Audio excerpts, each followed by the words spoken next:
Et rebonjour. Donc, on se retrouve pour la suite des conférences avec le retour de OVH Cloud, puisque j'ai l'immense honneur d'avoir non pas un, mais deux Pierre. Bonjour à vous, messieurs. Bonjour. Bonjour tout le monde. On vous entend bien, ne vous inquiétez pas. Donc le Cloud et Beyond, c'est votre présentation, ça va être incroyable, j'en suis sûr. Vous avez préparé ça de main de maître. Comme toujours. Voilà. Vous allez voir, on va aller au-dessus des nuages. On va aller au-dessus des nuages, donc c'est parfait. J'en profite pour rappeler les règles pour le chat. Vous pouvez poser des questions, évidemment. L'idéal étant quand même de poser vos questions plutôt à la fin de la présentation, comme ça nous permet d'engager la discussion avec Pierre et Pierre. Voilà. Et sinon c'est tout ce que j'avais à dire. Moi, je vais les noter au fur et à mesure. Et puis, j'ai une question pour Pierre. On me dit, voilà, ça commence. Voilà. On me pose aussi la question. Cyprien bosse chez OVH. Apparemment, Pierre, en haut, tu ressembles beaucoup à Cyprien. Donc voilà, c'est ce qu'on nous dit. Tu as une carrière de youtubeur qui t'attend. C'est ça. Tu le sais maintenant. Du coup, on va voir si t'es aussi bon ou pas. C'est son nom de scène. Ouais, sur ce, je vous laisse avec la présentation qui, je suis sûr, va vous intéresser. Vous pouvez y aller, messieurs. Eh bien, merci Cédric. Du coup, on est là devant vous, Pierre et Pierre. Bonjour, pour vous présenter le cloud, et on va aller pousser un petit peu plus loin sur OVH, quels produits on utilise, quelle technologie on utilise, et vous les présenter un peu en détail. Donc, pour ma part, moi c'est Pierre Perronnet. Vous pouvez me retrouver sur GitHub sous un joli pseudonyme Holyhop. Je travaille chez OVH depuis 2016. Donc en avril, ça fera 5 ans que je suis chez OVH Cloud.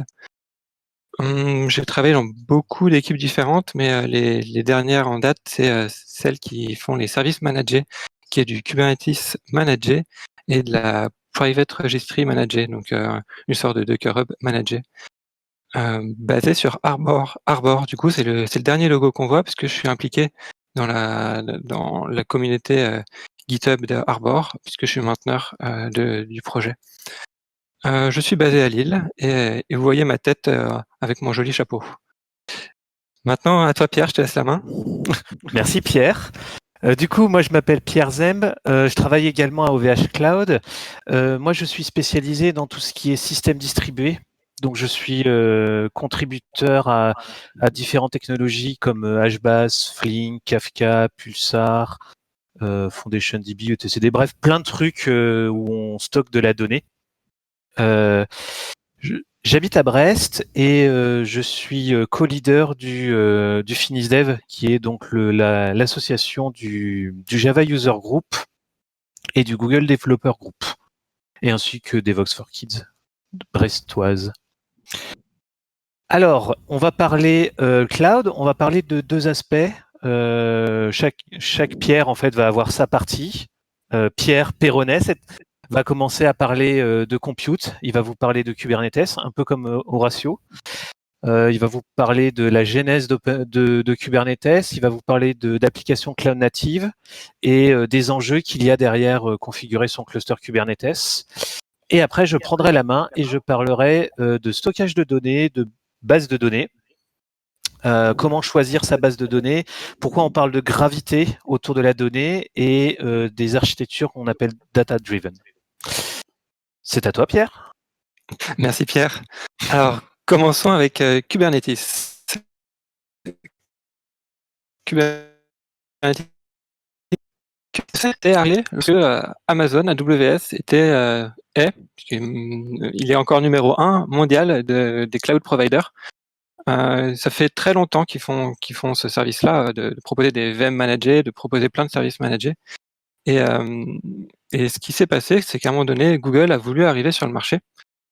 Et donc, Google qui arrive, il s'est dit, mais comment je vais faire pour manger ce géant qui est AWS? Donc, si Pierre, tu veux bien switcher de slide, on va voir Google qui arrive sur le marché pour finalement se dire, je veux ouvrir le marché, je veux qu'il y ait plus de personnes qui se lancent dans la bataille que moi tout seul face à AWS, parce que même si c'est Google le géant, Amazon est encore plus grand sur ce marché-là et il se sent pas de taille.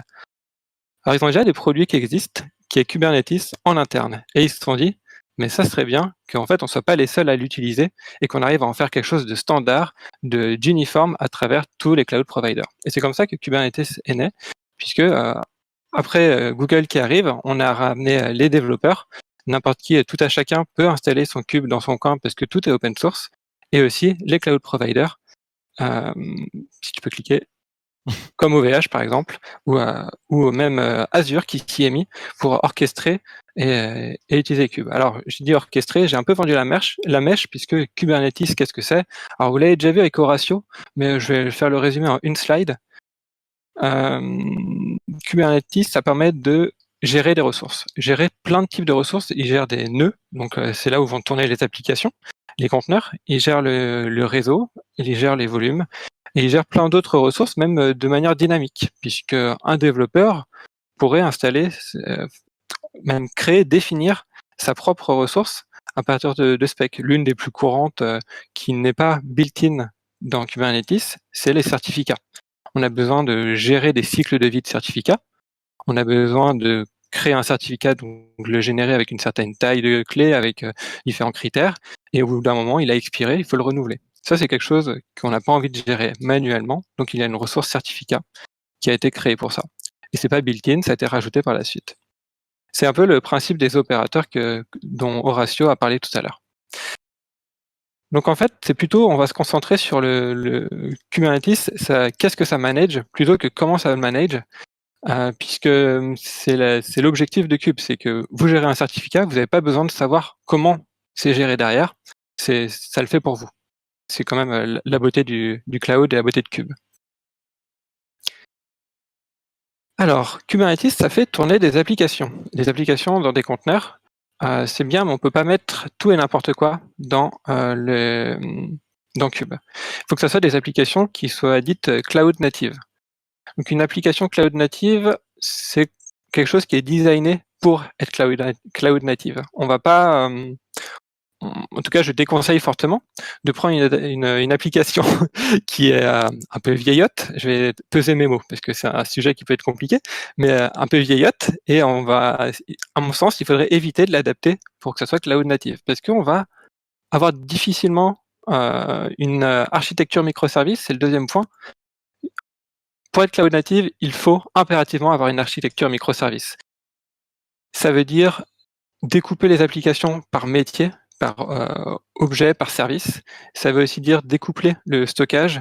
Par exemple, le gestionnaire de tâches asynchrone aussi, il faudrait le découper, ce qui va gérer des crons distribués, ce qui va gérer différentes fonctionnalités asynchrones de job. Le cache aussi, il faut en général l'externaliser, parce que le cache in memory, c'est bien, mais du coup, c'est dommage. Je vous expliquerai tout de suite après pourquoi. Le découpage en microservices permet, en plus de ça, d'avoir une itération de développement hyper rapide, puisqu'on peut développer chaque application indépendamment les unes des autres, tout en effectivement s'assurant qu'ils remplissent bien leur contrat. Pierre, est-ce que tu peux accélérer un petit peu? Merci. Pardon. Une application cloud native, c'est au top du top, observable. Revenir à la slide d'avant. Fais pas n'importe quoi, s'il te plaît. Au top du top. Merci.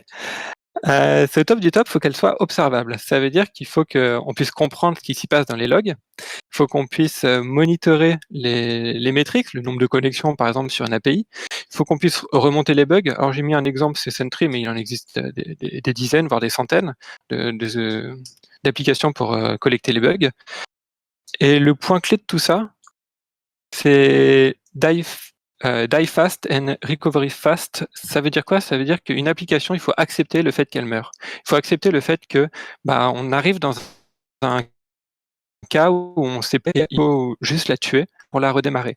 Là où on se moquait de Microsoft il y a des années parce qu'on redémarrait Windows et ça refonctionnait, aujourd'hui, on considère que c'est acceptable parce que redémarrer une application, c'est quasiment instantané comparé à redémarrer un Windows 95. Pour savoir quand est-ce qu'il faut tuer une application et quand est-ce qu'il faut la la redémarrer. Enfin, en fait, il faut la redémarrer tout de suite, mais quand est-ce qu'il faut la tuer? On sait de deux endpoints, le /else et le /ready. Ça, c'est quelque chose que je vous conseille d'implémenter dans chacune de vos applications. En plus du /metric qui va dire qu'est-ce qui se passe dans l'application, un petit /else pour lui dire OK, tout va bien ou non, ça va pas et il faudrait que tu fasses quelque chose. C'est quand même vachement agréable puisque ça implique que si Kubernetes voit à plusieurs reprises qu'il n'est pas healthy, s'il n'est pas, en santé, notre application, il va prendre la décision, parce qu'on l'a configuré pour, de tuer l'application. Et pareil, le /ready, c'est simplement, on démarre l'application, c'est bien, mais à quel moment on peut commencer à router le trafic? Il faut que le /ready réponde correctement. Ça évite d'avoir du trafic et des requêtes qui se perdent parce que le service web n'a pas encore démarré, par exemple. Du coup, maintenant que vous savez ce que c'est qu'une application cloud native, on va faire un petit test. Vous connaissez sans doute 2 produits sur le marché, WordPress et Arbor. Alors, j'ai peut-être été prétentieux en disant que vous connaissez tous Arbor, mais à la suite de cette présentation, de toute façon, vous connaîtrez le nom. Pour vous aider, je vais vous présenter ces fonctionnalités. Les 2 ont des API REST. Les 2 sont derrière un web server assez classique et ont un langage très commun et banal, PHP ou Golang, basé sur une base de données relationnelle, MySQL, Postgres. Alors, je suis pas le pro des DB, hein, Pierre fera ça mieux que moi. On passe très vite sur ce point. Les 2 gèrent des tâches asynchrones et les 2 ont une gestion d'utilisateurs. Du coup, qu'est-ce que je disais? Je disais, oui, les applications cloud native, l'idée, c'est d'accepter de mourir, d'accepter de fail et de pas savoir quoi faire d'autre que de redémarrer son application. Du coup, si tu peux passer à la suite, pourquoi c'est important de savoir faire ça? Parce que l'une des fonctionnalités principales de Cube, en tout cas, c'est la première chose pour laquelle on adopte Cube en général, c'est ce qu'on appelle le rescheduling. Le rescheduling, c'est que si une application, une API meurt, elle va être automatiquement redéployée et redémarrée à côté. Donc, Pierre, une application qui meurt, elle va être redémarrée automatiquement à côté. En général, elle est redémarrée sur le même nœud pour éviter de réouvrir des routes réseau, pour éviter de refaire tout un contexte qu'on n'a pas envie de remettre en place, comme monter un volume réseau. Voilà, ça peut être fait autrement aussi, mais voilà. Alors, quand est-ce qu'il faut tuer l'application? Parce que c'est bien beau de dire qu'une application n'est plus healthy, elle est plus en santé, mais il faut savoir quand est-ce qu'on se met dans cet état-là. C'est un conseil que je vous demanderai d'adapter à vos applications en fonction du besoin, mais l'idée globale, c'est de la tuer lorsque l'application est plus capable de délivrer son service. Donc comme on a vu que c'était une architecture microservice, l'application ne délivre plus ou moins qu'un seul service, donc du coup c'est assez facile de décider ça. Les exemples, les erreurs les plus courantes que j'ai rencontrées pour ma part, c'est par exemple des too many open files. Ça peut arriver parce qu'on a mal codé, je dis on pour incriminer personne, mais quelqu'un a mal codé, il y a des fichiers qui restent ouverts. Quand on arrive dans cet état-là dans l'application, qu'est-ce qu'on fait? Est-ce qu'on essaye à tout prix de tenir en vie l'application? En fait, il serait plus sage d'accepter qu'elle meure plutôt que d'imaginer implémenter un garbage collect qui fera le ménage pour nous en essayant de rien casser. Ça me paraît impossible à gérer.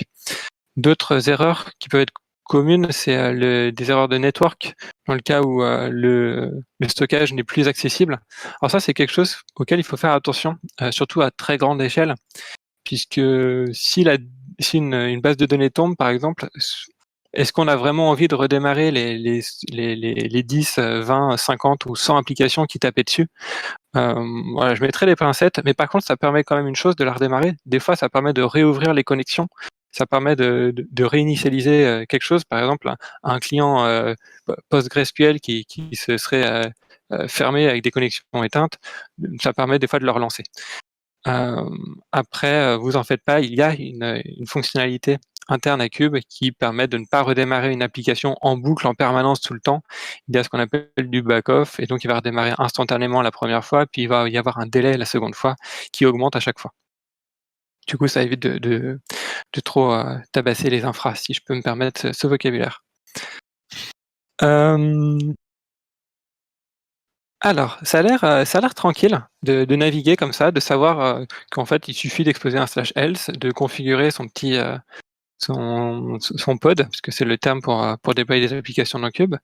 Mais finalement, est-ce que ça cacherait pas quelque chose? Je laisse un blanc, merci. Ça- Et en c'est- fait, ça peut ça peut être pas si évident que ça, puisque on a l'impression que tout va bien, et en fait, il y a un iceberg au bout. En général, la problématique, l'iceberg qu'on va rencontrer sur Cube, c'est le réseau.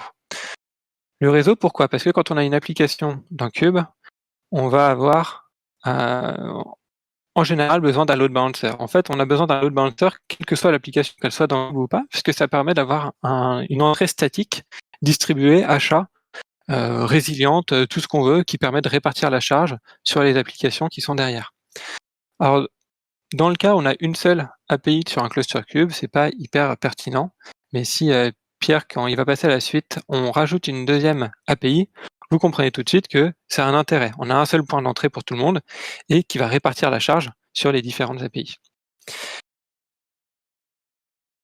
En plus de ça, le load balancer va permettre de s'adapter aux besoins lorsqu'il y a une application qui est démarrée, parce que l'une a fail. On a dit qu'on acceptait le fait que les applications meurent. Donc il faut se mettre dans ce cas-là. Une application meurt, qu'est-ce qui se passe? Il y en a une autre qui est démarrée. L'autre qui est démarrée, du coup, il faut router le trafic, il faut diriger toutes les requêtes qui peuvent être prises par cette application vers ce nouveau conteneur. Voilà pourquoi un load balancer. Maintenant, un load balancer, il manque une petite flèche, c'est pas bien grave. Vous visualisez une petite flèche à gauche, un load balancer, il va répartir la charge, non pas directement sur les API comme je l'avais dessiné avant, mais en fait, il va diriger le trafic vers ce qu'on appelle le kube proxy. Et c'est le kube proxy qui va le... Merci. Tu t'arrêtes pas tant qu'on n'a pas changé de slide. Hein. Du coup, il va rediriger le trafic vers les cubes proxy. Et c'est le kube proxy qui va le diriger vers la bonne application. C'est un peu pour ça que j'avais fait un rebond bizarre sur la slide d'avant. Mais quoi qu'il en soit, le kube proxy, il est... Attends, je crois que tu as sauté une slide là. Non? Le kube proxy, du coup, il fait l'intermédiaire. Et qu'est-ce qui se passe lorsqu'on commence à rediriger une requête? Je veux bien que tu me passes à la slide. Quand on commence à rediriger une requête vers l'API de gauche, mais que finalement elles meurent, elles doivent se détruire, ou il n'y a plus de RAM, ou il n'y a plus quoi que ce soit, eh bien le kube proxy s'adapte. Alors je me demande s'il n'y a pas un petit problème d'ordonnancement dans mes slides, mais il y a un léger ouais. Bon, je suis désolé. Du coup, il faut que le load balancer s'adapte, et faut que le kube proxy s'adapte et qu'il redirige la requête. C'est exactement cela que je voulais. Je te remercie, Pierre. En plus, j'ai pas de chance parce que mes slides sont pas dans le bon ordre et c'est l'autre Pierre qui présente. Alors, je suis pas aidé, mais heureusement, Pierre est quand même au top. J'essaye. Donc, le kube proxy qui redirige sa requête vers finalement l'API qui est disponible. Mais l'API qui est disponible, elle ne l'est plus sur ce nœud 1. Elle l'est sur le nœud 3 uniquement. Et Kubernetes a cet avantage de pouvoir rediriger la requête vers un autre nœud. Merci pour les illustrations. T'as vu ça? Et du coup, mais qu'est-ce que ça veut dire? Ça veut dire que dans le cas où notre application n'existe plus sur les nœuds 1 et n'a jamais existé sur le nœud 2, en fait, il y a quand même le kube proxy qui reçoit les requêtes du load balancer. Les kube proxy reçoivent les requêtes du load balancer et doivent les rediriger vers l'API, puisque c'est leur boulot.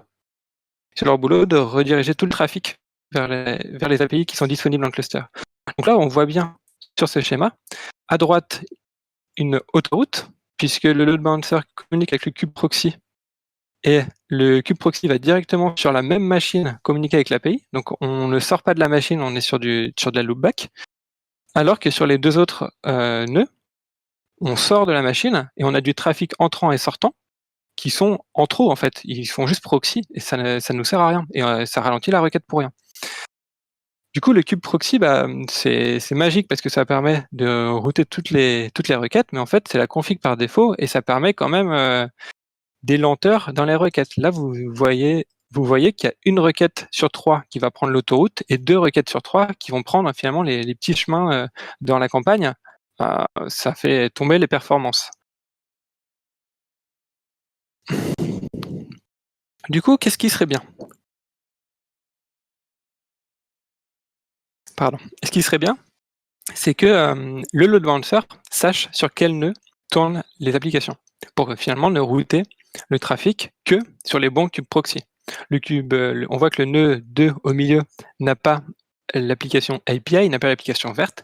On ne veut pas que de trafic arrive sur ce nœud-là, sinon on se retrouverait dans la configuration d'avant avec un rebond réseau. Ça, c'est l'idéal. Par contre, c'est très compliqué à mettre en place et finalement, c'est... Ah. Tu t'amuses avec mes slides ou pas? Non, j'ai rien fait. Moi, je suis le pointeur rouge juste. Et je clique. Eh ben, reclique alors. Oui. C'est vert. Et le load balancer, la plus grosse difficulté, c'est de le faire à l'échelle de 3 nœuds qui existent, mais même de le faire pour un 4e nœud. Pour un 4e nœud qui est rajouté dynamiquement au cluster. En fait, ça veut dire quoi? Ça veut dire qu'il y a quelqu'un ou un opérateur, si je reprends les termes de officiel Cube, qui aura rajouté un nœud au cluster parce qu'il n'y a pas assez de place sur les autres, ou parce qu'on veut une spécification, on veut une spec précise pour faire tourner telle ou telle application. On rajoute un nœud, ça veut dire qu'il faut rajouter automatiquement à la ferme de serveur du load balancer, le nouveau nœud pour router à nouveau le trafic. Et en plus de ça, c'est que le load balancer, comme j'ai dit au début, c'est quelque chose de distribué et d'achat. Il faut le faire plus ou moins simultanément sur toutes les instances. C'est un certain travail. C'est pas trivial. Du coup, là, moi, ce que je vous propose, c'est un petit résumé des features de Cube et des difficultés à le mettre en place, puisque avoir un cluster qui soit résilient, c'est-à-dire un control plane qui soit au top, c'est faisable. Il y a plein d'outils sur Internet qui permettent de le faire. Je pense à CubeSpray.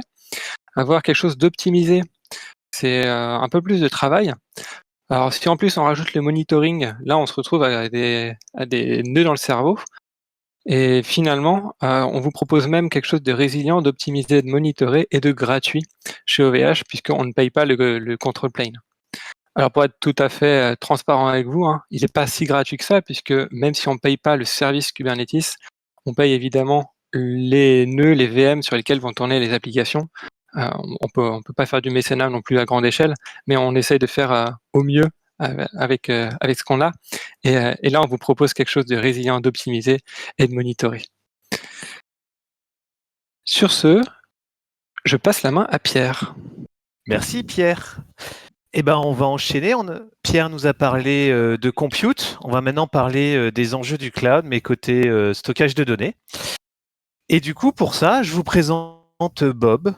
Bob est un développeur dans une startup et il a besoin de développer une nouvelle application. Cette nouvelle application-là, elle a plein de choses dans son périmètre et notamment, elle va devoir stocker de la donnée. Donc Bob se dit chouette, je vais pouvoir stocker de la donnée, je vais pouvoir tester de nouvelles choses. J'ai entendu parler de Cassandra, de PostgreSQL, de Mongo, de Redis. Voilà, donc là il se pose plein de questions et il se dit bon, je vais devoir choisir quelque chose. Il cherche un peu sur Internet et il découvre qu'il y a un site qui s'appelle la base de données des bases de données. Il se rend compte avec effroi qu'il y a 740 bases de données différentes qui existent sur le marché. Du coup, il se dit que son petit choix n'était pas si petit au final et qu'il va falloir faire le tri là-dedans. Et il se rend compte qu'il y a énormément de choses à prendre en compte quand on choisit une base de données. Est-ce qu'elle est open source? Est-ce qu'elle est distribuée? Quel est le langage de query? Quel est le data model? Quelle est la scalabilité? La transaction? Est-ce que c'est indexé? Query language est tellement important qu'il est 2 fois sur les slides. Est-ce que c'est un stockage ligne? Est-ce que c'est un stockage colonne? Etc., etc. En fait, choisir une base de données, c'est compliqué parce que aujourd'hui, nous vivons dans un monde où les bases de données sont spécialisées. C'est-à-dire qu'on a tous les éléments à gauche que je vous ai listés, ça forme une combinaison linéaire qui fait qu'une base de données précise va être forte pour faire du document.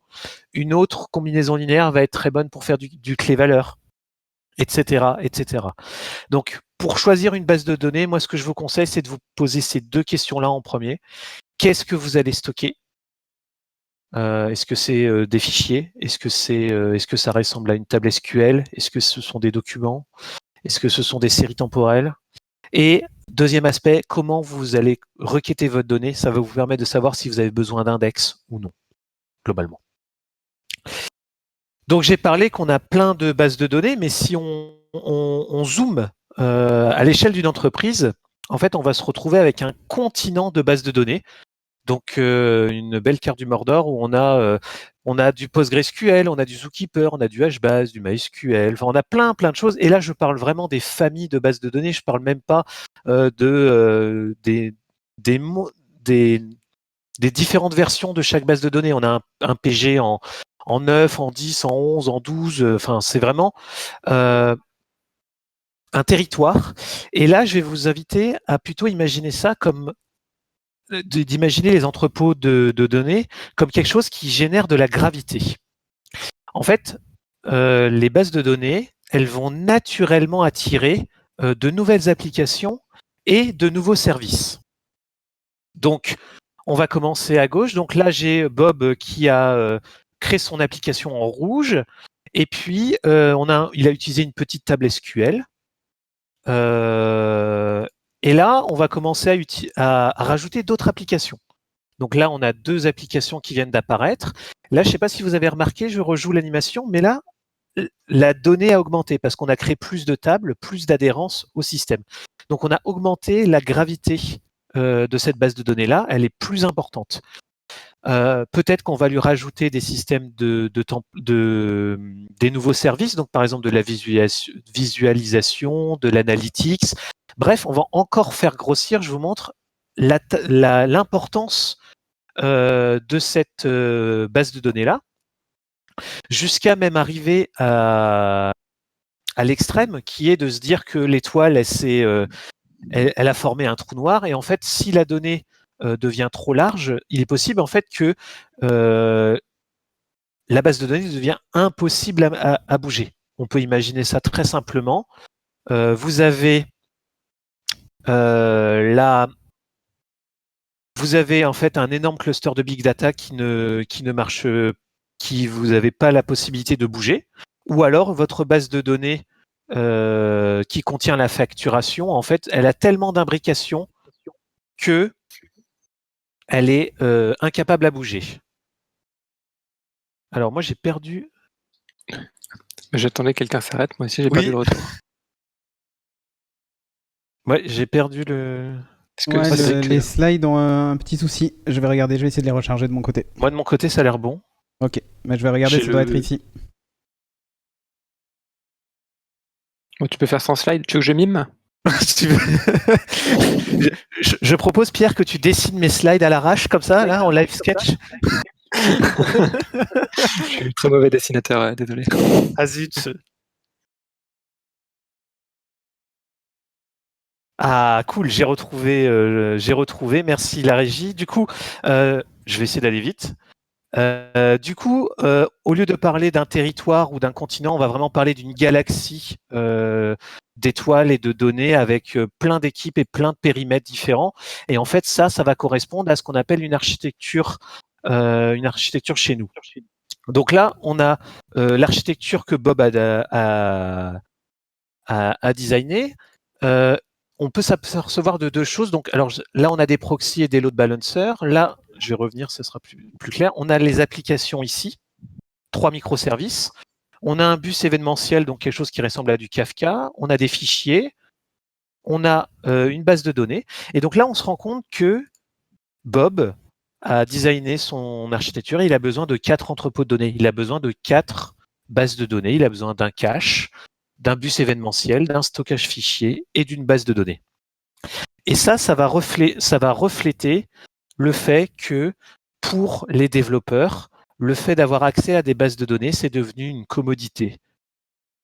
C'est un prérequis. Quand le développeur va venir faire l'architecture et coder, il va dire bah voilà, j'ai besoin d'un Kafka, j'ai besoin d'un PostgreSQL.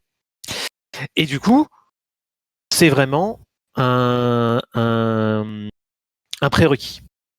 Et si on passe dans le monde des administrateurs système, en fait, gérer ce genre d'application, c'est extrêmement compliqué. C'est les pires applications que vous pouvez gérer. Donc en fait, là, on se retrouve avec un contraste, c'est-à-dire les développeurs considèrent que c'est de la commodité, alors que les administrateurs système, en fait, trouvent que c'est relou et que c'est très compliqué à manager. Donc là, on a vraiment on observe un problème.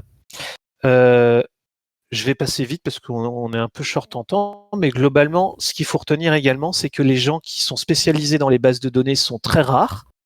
Rare égale cher.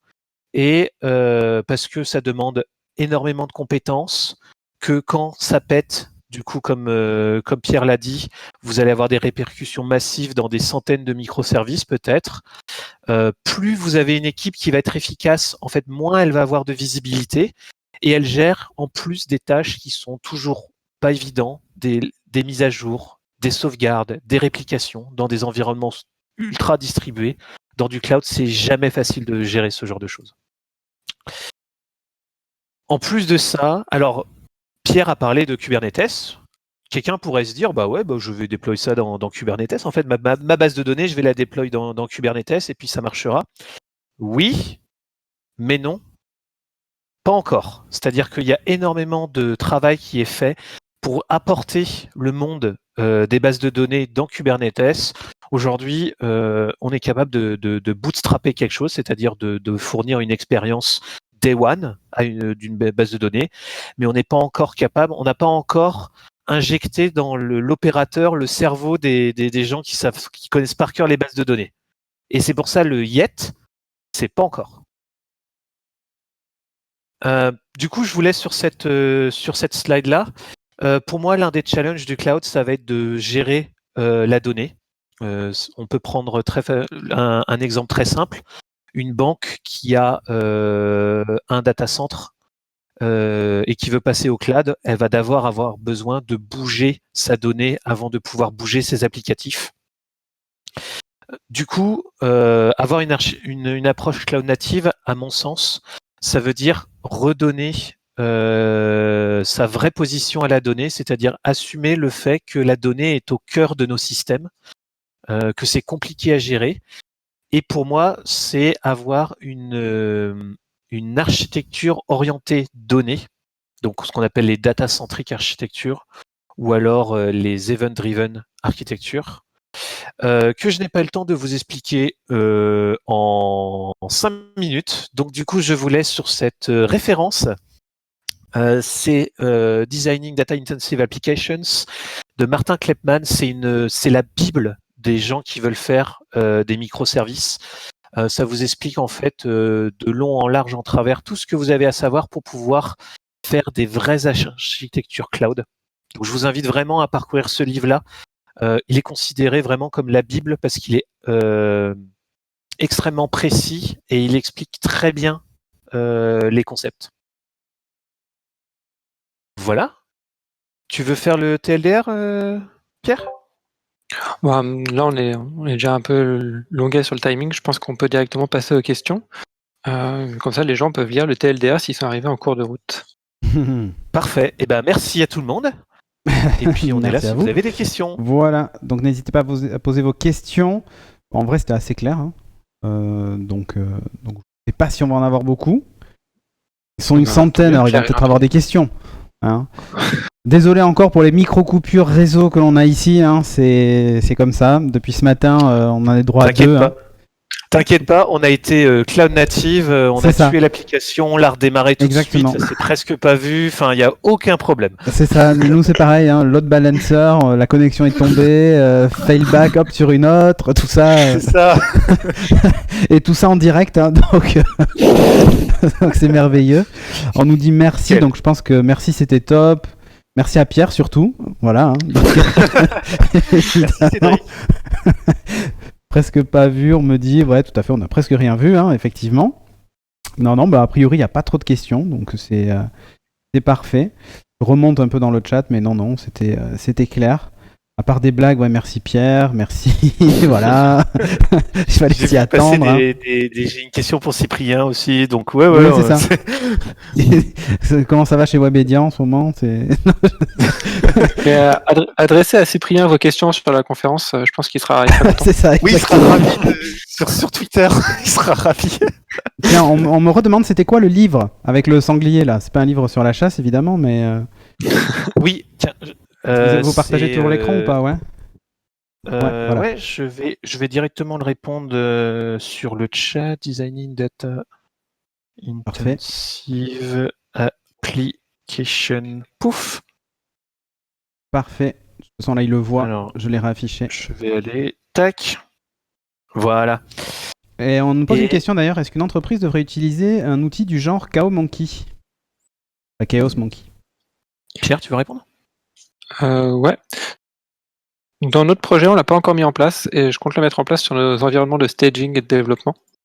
Je sais pas sur quel type d'application on envisage de le faire tourner. J'ai envie de dire oui, c'est une bonne chose, du moment que c'est pas sensible. Ça permet de détecter des bugs évidemment, mais méfiez-vous parce que avec tous les systèmes automatiques Eh oui. de rescheduling et de recover, on peut arriver quand même à d'autres choses. Il y a eu des grosses failures d'internet en 2020 et en 2019 dues à du Chaos Monkey, du Netflix et du Amazon qui ont été dues à ça. Bon, c'est peut-être dommage. En même temps, sans ça, il l'aurait pas vu et il n'aurait pas pu le corriger. Enfin, je sais pas quoi dire, mais ça peut amener à des gros impacts en tout cas. Tu n'es pas obligé d'avoir du Chaos Monkey pour faire du développement. Tu as des notions dans les bases de données distribuées. En fait, tu as des sortes de simulateurs en fait, pour pouvoir développer et faciliter le développement, pour simuler cet effet Chaos Monkey, mais dans un environnement contrôlé et du coup reproductible. Je pense à FoundationDB qui a un simulateur carrément et qui simule la Terre entière en fait, tu vois. Ils sont même capables de réordonner les paquets dans le réseau pour valider que la base de données sait gérer ce genre de cas-là. Donc t'es pas obligé. En dev, tu as des architectures qui permettent d'approcher au Chaos Monkey et après tu peux vraiment faire du Chaos Monkey en prod, mais ça a des conséquences. Un autre exemple aussi de Chaos Monkey maîtrisé, c'est Toxic Proxy. Qui selon une config particulière permet de dropper ou de répondre à des requêtes HTTP particulières, je veux dire maîtrisées quoi. Ok. J'ai un speaker qui s'est incrusté dans la conversation. Bonjour Arthur. Bonjour Arthur. Alors Arthur, il faut que tu ailles dans le channel live de ta conférence, c'est-à-dire dans l'autre, celui qui est juste en dessous. Je suis venu vous embêter 2 secondes. D'accord. Ciao tout le monde. Merci Arthur. Bon, bah sur ce messieurs, c'est quoi le nom du site qui a le répertoire de toutes les databases? Je le remets. Je vais le mettre, c'est db. Database of databases, on met dans le chat. db. Link deleted. Parce qu'en fait c'est un lien et on a un bot qui doit nettoyer, oui. Et voilà. Pour éviter, vous savez, le genre de lien pas très sympathique. Oui, j'imagine. Voilà. Ce genre de choses. Bon, en tout cas, merci à vous. C'était vraiment clair et c'était vraiment cool. J'ai appris pas mal de trucs d'ailleurs. Donc, super. Merci de ton accueil. C'est un peu le but. Merci à vous surtout d'être venus.